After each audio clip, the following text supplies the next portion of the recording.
বিকেল প্রায় 4টে মতন বাজে, প্রচুর লোকের সমাগম।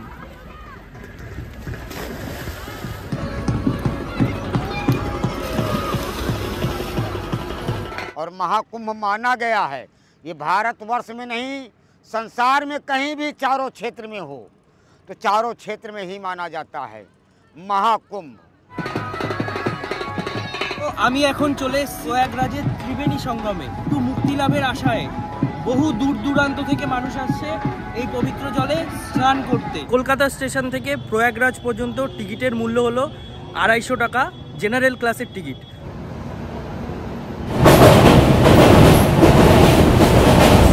ঘড়িতে বাজে 12:56 আর আমাদের ট্রেন এসে দাঁড়িয়েছে দুর্গাপুর জংশন স্টেশনে।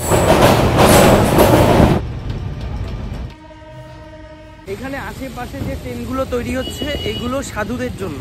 এই গঙ্গায় যারা পুজো দেবে, পুজো দেওয়ার নানান সামগ্রী, নারকেল আরো অনেক কিছু বিক্রি করছে। হ্যালো এভরিওয়ান, আরো একটা নতুন ভিডিওতে তোমাদের সবাইকে ওয়েলকাম। পালপাড়া থেকে আমি সীমান্ত আর তোমরা দেখছো আমার চ্যানেল ওয়ান্ডারিং বাঙালি। আমি এখন রয়েছি তো কলকাতা স্টেশনের বাইরে। আজ আমি যাচ্ছি মহাকুম্ভ মেলায়, যেটা হয় প্রয়াগরাজে। 3টে মেলা হয়, একটা হলো কুম্ভ মেলা যেটা 6 বছর পর পর হয়, আর একটা হয় মহাকুম্ভ মেলা যেটা 12 বছর পর এবার হচ্ছে, আর একটা হয় পূর্ণ মহাকুম্ভ যেটা 144 বছর পর হয়। পৃথিবীর সব থেকে বড় মেলা হলো এই কুম্ভ মেলা, যেটা হচ্ছে প্রয়াগরাজে। এই মেলায় কয়েক কোটি কোটি লোকের সমাগম ঘটে। আমি প্রথমবার মহাকুম্ভ মেলায় যাচ্ছি, আর এটা মহাকুম্ভ না, এটা পূর্ণ মহাকুম্ভ মেলা যেটা 144 বছর পর হয়। সত্যি কথা বলতে মানুষের জীবন দশায় গেলে খুবই ভাগ্যবান হলে 144 বছরের মধ্যে আমার জীবন দশায় এই পূর্ণ মহাকুম্ভ মেলা পড়েছে। আজ কলকাতা স্টেশন থেকে 12496 প্রতাপ এক্সপ্রেসে করে যাচ্ছি প্রয়াগরাজ। 10:45 ট্রেন রয়েছে। প্রয়াগরাজ অবধি যাওয়ার জন্য ট্রেনের টিকিট একদমই পাওয়া পসিবল ছিল না। ট্রেনের টিকিট ছিল 3rd এসি, 2nd এসি এর, কিন্তু তৎকাল করতে গেলে 2nd এসি বা 3rd এসির প্রাইস এতটাই হাই পড়ে যাচ্ছে, সত্যি কথা বলতে আমার জন্য তা এফোর্ড করা সম্ভব না। যেহেতু আমি আমার জীবন দশায় পূর্ণ মহাকুম্ভ মেলা পেয়েছি 144 বছর পর যেটা হচ্ছে, নিজেকে প্রথম এই যাত্রার সাক্ষী হওয়ার জন্য আমি যাচ্ছি। 12 ঘন্টা জার্নি করব জেনারেল ক্লাসে। তীর্থযাত্রা করতে হলে একটু তো কষ্ট করতেই হবে। 12 ঘন্টা জেনারেল ক্লাসে জার্নি অনেকটাই টাফ ব্যাপার, কিন্তু যে তীর্থযাত্রা এটা আমি একদমই মিস করতে চাইছিলাম না। তার জন্য আমি কলকাতা স্টেশন থেকে টিকিট কেটে নিয়েছি। কলকাতা স্টেশন থেকে প্রয়াগরাজ পর্যন্ত টিকিটের মূল্য হলো 250 টাকা, জেনারেল ক্লাসের টিকিট। আর বাকি যে ক্লাস আছে সেগুলোর ভাড়া আমি ডিসপ্লেতে দিয়ে দেব। এই পূর্ণ মহাকুম্ভ মেলা শুরু হবে 13ই জানুয়ারি থেকে। আমি যাচ্ছি, আর গিয়ে কি কি প্রস্তুতি আছে, কিভাবে তোমরা ঘুরবে, কোন কোন জায়গায় থাকবে, কি কি খাওয়া দাওয়া করবে, সমস্ত যাবতীয় তথ্য আমি তোমাদের দেব। তো স্টেশনে ট্রেন কত নম্বর প্ল্যাটফর্মে দিয়েছে তোমাদের আমি দেখাবো। তো চলো স্টেশনে যাওয়া যাক।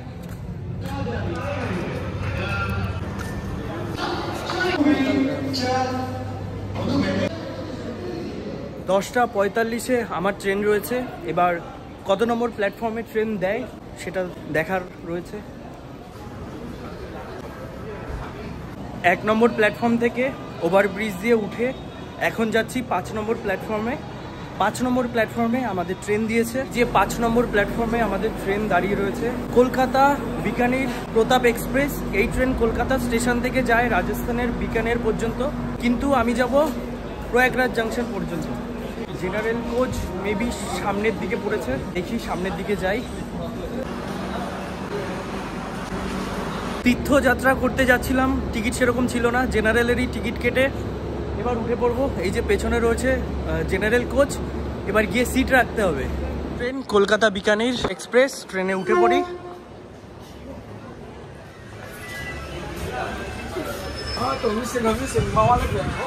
দেখো ওপরে ফাঁকা রয়েছে, এখানেও ফাঁকা রয়েছে, এদিকেও পুরো ফাঁকা। মানে জেনারেল কোচের টিকিট কেটে যে সিট পাবো এটা কখনো ভাবিনি। মোটামুটি তো তোমরা দেখলেই অনেকটাই ফাঁকা রয়েছে, ওপরে সিট পুরো ফাঁকা। দেখছো কলকাতা স্টেশন থেকে ওঠার পরে ট্রেনের কোচ যে সিটগুলো প্রচুর ফাঁকা রয়েছে, হয়তো পরবর্তী যখন স্টেশনগুলো আসবে তখন ভর্তি হয়ে যাবে। এই প্রতাপ এক্সপ্রেস হলো LHB কোচ, এটা উইকলি মানে সপ্তাহে একদিন করেই যায়। তোমাদের জেনারেল কোচের টয়লেটটা দেখিয়ে দিই একবার।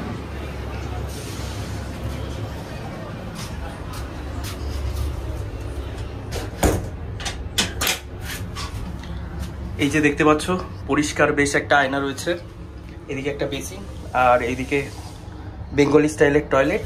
LHB কোচ, ওর জন্য কিন্তু বাথরুমটা বেশ পরিষ্কার, মানে ভাবিনি এত পরিষ্কার পাবো জেনারেল কোচে। ঘড়িতে বাজে 10:45 আর আমাদের ট্রেন কলকাতা স্টেশন থেকে একদম কারেক্ট সময় ছেড়ে দিল।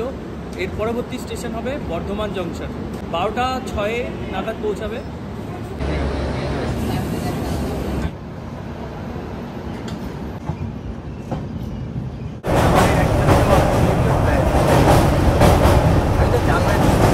রাতের খাবারে রয়েছে রুটি, আলুর সবজি, বাড়ি থেকে নিয়ে এসেছিলাম, তো এটা খেয়ে নেব।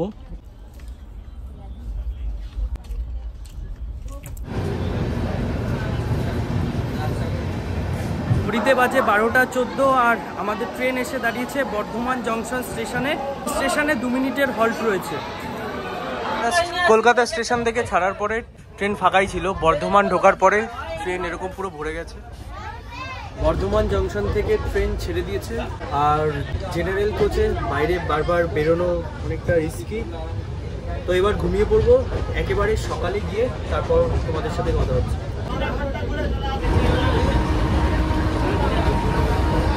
এত লম্বা জার্নি এর আগে আমি স্লিপারে করেছি, থার্ড এসিতে করেছি, কিন্তু প্রথমবার জেনারেলে যাচ্ছি।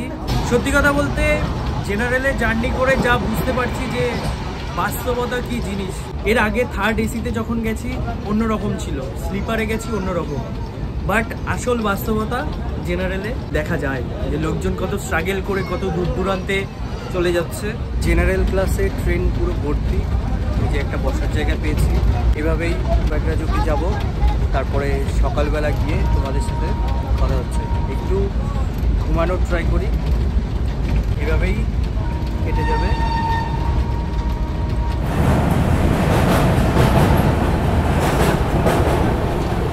ঘড়িতে বাজে 12:56 আর আমাদের ট্রেন এসে দাঁড়িয়েছে দুর্গাপুর জংশন স্টেশনে। এই স্টেশনে রয়েছে 2 মিনিটের হল্ট, এরপরেই ট্রেন ছেড়ে দেবে।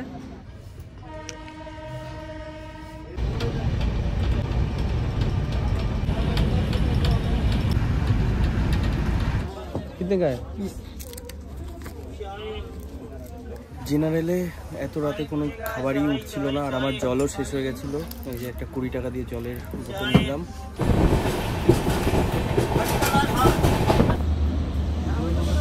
1:47 আর আমাদের ট্রেন এসে পৌঁছেছে আসানসোল জংশন স্টেশনে।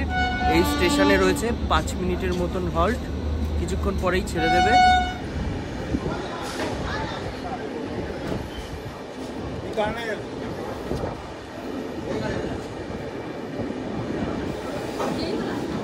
ঘড়িতে 2:43 আর আমাদের ট্রেন এসে দাঁড়িয়েছে ধানবাদ জংশন স্টেশনে।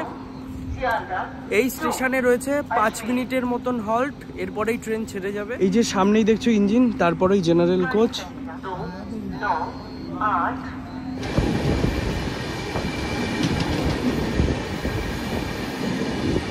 ভোর 5:30টার সময় ঘুমিয়েছিলাম, পুরো সারা রাত বসে বসেই কাটিয়েছি। তারপরে উপরে উঠে একটু কাত হয়েছিলাম। এখন বাজে 8:30, মোটামুটি 2 ঘন্টা মতন ঘুম হলো। বাজে 8:40 আর আমাদের ট্রেন এসে দাঁড়িয়েছে পণ্ডিত দীনদয়াল উপাধ্যায় জংশন স্টেশনে। এখানে মোটামুটি অনেকক্ষণ হল্ট রয়েছে, বেশ ঠান্ডা এখানে। এই যে আমাদের ট্রেন। এই স্টেশনে ট্রেন আসার পর মোটামুটি বাইরে ফলের দোকান রয়েছে আর ট্রেনে চা, কফি, তারপরে হলো চপ, অনেক রকম জিনিসপত্র উঠছে। জেনারেল কোচে রাতে সেরকম কোনো খাবার ওঠেনি, তোমাদের দেখালামই। এই সকালে এই স্টেশন আসার পরে মোটামুটি খাবার দাবার উঠছে। কলকাতা থেকে প্রয়াগরাজ জংশন স্টেশনের মাঝখানে 8টা স্টেশনে ট্রেন দাঁড়ায়।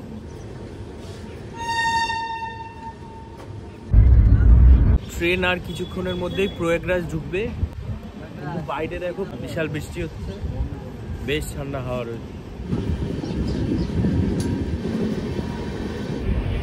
আমাদের ট্রেন ঢুকছে প্রয়াগরাজ জংশন স্টেশনে।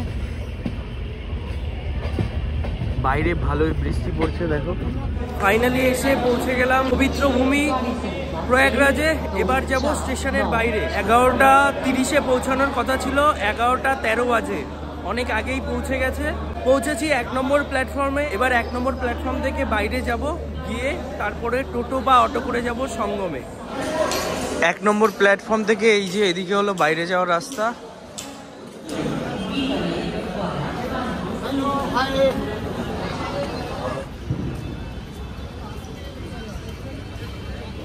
এক নম্বর প্ল্যাটফর্ম থেকে বেরিয়েই দেখো এখানে যেহেতু এত বড় কুম্ভ মেলা হয়, স্টেশনের বাইরেই রয়েছে এখানে মহাকুম্ভ মেলা 2025।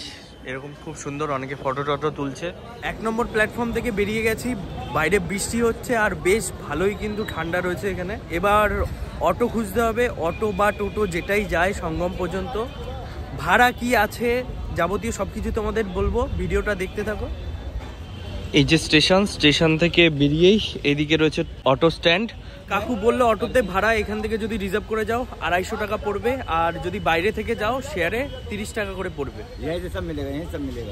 হ্যাঁ, স্টেশনের বাইরেই এখানে অটো স্ট্যান্ড রয়েছে, তোমরা এসে এখান থেকে বুক করে ডাইরেক্ট সঙ্গম অবধি পৌঁছে যেতে পারবে। এদিকে হলো স্টেশনের রাস্তা, বেরিয়ে এসেই সামনে যে রাস্তা রয়েছে এখান থেকে তোমরা সঙ্গম অবধি শেয়ারে যেতে পারবে। संगम तब कितना रुपया? संगम স্টেশন থেকে বেরিয়েই বাইরে দেখো বৃষ্টি পড়ছে, আর বৃষ্টির মধ্যে নিয়ে নিয়েছি গরম গরম লিট্টি চোখা। 4টে এরকম 40 টাকা নিয়েছে। লিট্টি চোখা খাওয়ার পর নিয়ে নিয়েছি এই বৃষ্টি ভেজা দিনে 1 কাপ চা খেয়ে তারপরে গাড়িতে উঠবো। ওই যে স্টেশন থেকে বেরিয়ে এইদিকে পরপর অনেক খাবার হোটেল আছে, তোমরা ট্রেন থেকে নেমে এই দোকানগুলোতে ব্রেকফাস্ট করে নিতে পারবে। উঠে পড়লাম টোটোতে। প্রয়াগরাজ স্টেশন থেকে মেন যে ঘাট, কত দূর যেতে দিচ্ছে জানি না, ঘাট অবধি নিয়ে যাবে বলেছে।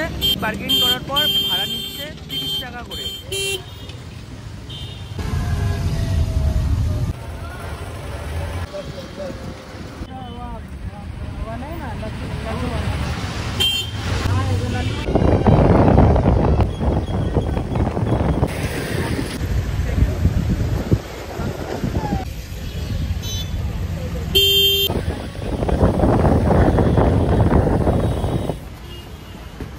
তো ফাইনালি টোটোতে করে চলে আসলাম একদম ত্রিবেণী যে মহাসঙ্গম এইখানে। স্টেশন থেকে এই ত্রিবেণী সঙ্গম অবধি ডিস্টেন্স 6 থেকে 7 কিলোমিটার। এখন এই মহাকুম্ভ মেলা শুরু হয়ে যাবে, তখন এই অবধি টোটো আসবে না, অনেক আগে থেকেই আটকে দেবে। রাস্তার মোড়ে মোড়ে পুলিশ রয়েছে, এত দূর আসবে না, কারণ কয়েক কোটি লোকের জনসমাগম ঘটবে এখানে। বাইরে বৃষ্টি পড়ছে, এবার একটা হোটেল খুঁজতে হবে থাকার জন্য। আজকের দিনটা থাকবো। এসে পৌঁছে গেছি পৃথিবীর সবথেকে বড় মেলা, আর যেখানে পৃথিবীর সবথেকে বেশি মানুষের জনসমাগম হয়, এই প্রয়াগরাজের ত্রিবেণী মহাসঙ্গমের স্থানে। এখানে এসেছি, এবার থাকার জন্য জায়গা খুঁজতে হবে, হোটেল বা আশ্রম যেটা বুক করি দেখা যাবে। এখানে আশেপাশে যে ট্রেনগুলো তৈরি হচ্ছে এগুলো সাধুদের জন্য। তো আমরা রাস্তার ওপরের দিকে গিয়ে দেখি কোনো হোটেল বা রুম পাই নাকি। তো ফোনে বেশি চার্জ নেই, হোটেলে গিয়ে তারপরে কথা হচ্ছে। ত্রিবেণী সঙ্গমের কাছে থাকার জন্য একটাও হোটেল পাইনি। ওখানে হোটেলের মানে আমাদের মতো তীর্থযাত্রীদের হোটেলের থাকার একদমই ব্যবস্থা নেই। তার জন্য আবার টোটো করে ত্রিবেণী সঙ্গম থেকে 1 কিলোমিটার দূরে হোটেল যদুনাথ রুম দেখব। এই যে নিয়ে নিয়েছি রুম, 101 নম্বর রুম। যে দেখছো বেড, আর এদিকে একটা এসি রয়েছে, এদিকে রয়েছে টিভি, এদিকে একটা টেবিল রয়েছে, এদিকে ডাস্টবিন, আর এদিকে একটা সোফা রয়েছে। মোটামুটি রুমটা বেশ বড়। সঙ্গমের ওখানে তো রুম পাওয়া গেল না, মোটামুটি টোটো করে 1.5 থেকে 2 কিলোমিটার দূরে এসে এই যে রুম নিলাম। ফোনে চার্জ নেই, ফ্রেশ হয়ে নিয়ে তারপরে বেরিয়ে কথা হচ্ছে। রুম থেকে বেরিয়ে পড়লাম, এবার যাব লাঞ্চ করতে। বাইরে খাবার কি রেস্টুরেন্ট আছে। আর আরও একটা কথা, যেহেতু এখানে কুম্ভ মেলা ননভেজ পাওয়া যায় না, সব জায়গায় ভেজ খাবার পাওয়া যায়। এবার একটা ভালো খাবার হোটেল দেখে খাবার খাবো, দেন খাওয়া দাওয়া করে যাব যে কুম্ভ মেলা যেই জায়গায় হয় ত্রিবেণী মহাসঙ্গম সেই জায়গাতে। ওই যে হলো ওইখানে আমাদের হোটেল। আর দেখো আমাদের হোটেল থেকে যে সঙ্গম 3 কিলোমিটার। টোটোতে করে সঙ্গম অবধি ভাড়া নেয় 10 থেকে 20 টাকা। 20 টাকা চাইবে, 10 টাকা বলবে, 10 টাকায় নিয়ে যাবে। মেন রোডের আশেপাশে অনেকগুলো খাবার দোকান রয়েছে, বেশিরভাগ দোকানেই সাউথ ইন্ডিয়ান খাবার পাওয়া যাচ্ছে। তো আমি যেই হোটেলে রয়েছি ওই হোটেল থেকে একটা রেস্টুরেন্ট প্রেফার করলো যে এই হোটেলে খেতে পারো, খাবার দাবার বেশ ভালোই পাওয়া যায় এখানে। এটা হলো ক্যাদি ক্যাফে, কারণ হচ্ছে এটা থিম তোমাদের দেখাচ্ছি, জেল যে থাকে যেরকম ওই থিমেই রেস্টুরেন্ট, এর ভেতরে বসে খেতে হবে। এই যে দিয়ে গেছে ভেজ থালি, রয়েছে ভাত, তন্দুরি রুটি, পেঁয়াজ, ডাল মাখনি আর একটা পনিরের সবজি। খিদে পেয়ে গেছে, খাওয়া দাওয়া কমপ্লিট করে নিই। তন্দুরি রুটির সাথে পনিরের সবজি টেস্ট করে বলি কেমন। গরম গরম বেশ ভালো খেতে। লাঞ্চ করে নিয়েছি, লাঞ্চ করে এখন টোটোতে করে যাচ্ছি আবার যে মেন সঙ্গম সেই জায়গাটা ঘুরতে।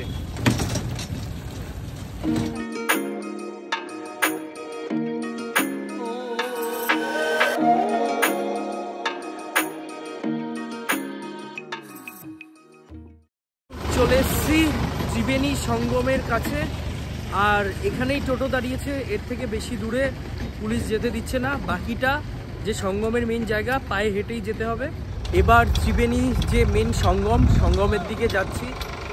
আশেপাশে দেখছো মেলা কিন্তু জানুয়ারি 13 তারিখ থেকে শুরু, এখনও কিন্তু প্রচুর মানুষের ভিড় রয়েছে, আর ভিড় থাকবে নাই বা কেন। পৃথিবীর সবথেকে বড় মেলা আর সবথেকে বেশি মানুষের সমাগম হয় এই স্থানে।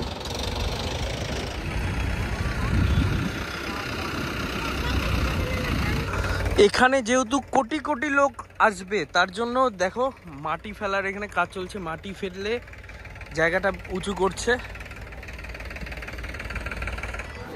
সঙ্গম পারেই এইদিকে উট রয়েছে, দেখতে পাচ্ছ 1 2 3 4টে উট। ভাইয়া সাওয়ারি কিতনা রুপে লেতে হো? 50 রুপে। তোমরা যারা এই উটে সাওয়ারি করতে চাও একটা রাউন্ড ঘোরাবে, 50 টাকা নেবে মাত্র। এই গঙ্গার ঘাটে কিন্তু প্রচুর লোক স্নান করছে এখন বিকেলবেলা। তাও আমি কালকে সকালবেলা স্নান করব, আজকে বিকেলবেলা জাস্ট ঘুরতে আসলাম যে জায়গার প্রিপারেশন কেমন কেমন প্রস্তুতি চলছে সেটা দেখানোর জন্যই। এই জায়গাগুলোতে মাটি দিয়ে এর উপরে বিচুলি দিয়ে দিয়েছে যাতে কাদা না হয়। মোটামুটি দেখতে পাচ্ছ বিকেল প্রায় 4টে মতন বাজে, প্রচুর লোকের সমাগম।